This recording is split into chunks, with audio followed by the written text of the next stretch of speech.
Good boy! Ayan! At dahil dyan pala, may pa-high five si Kuya Jimar sa iyo, boy. Yes, Kuya Jimar, high five up to you.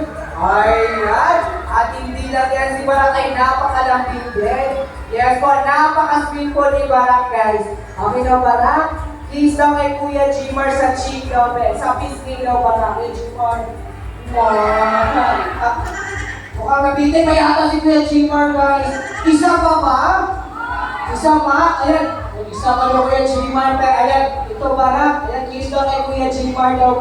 Pero hindi na sa cheek. Saan natin gusto, guys? Saan natin gusto, guys? Lips daw Kuya Jimar. Yan sabi ng iba Kuya Jimar. Lips daw. Okay, Barak. Kiss daw kay Kuya Jimar daw. Sa lips daw. Kiss daw. Wow!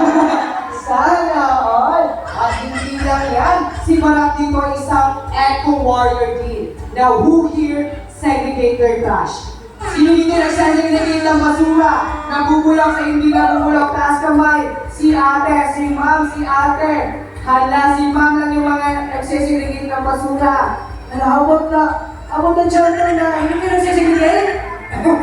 And natin yung worry about mo na yung hapon. Tuturuan tayo ni Barak kung paano mag-segregate ng ating mga basura.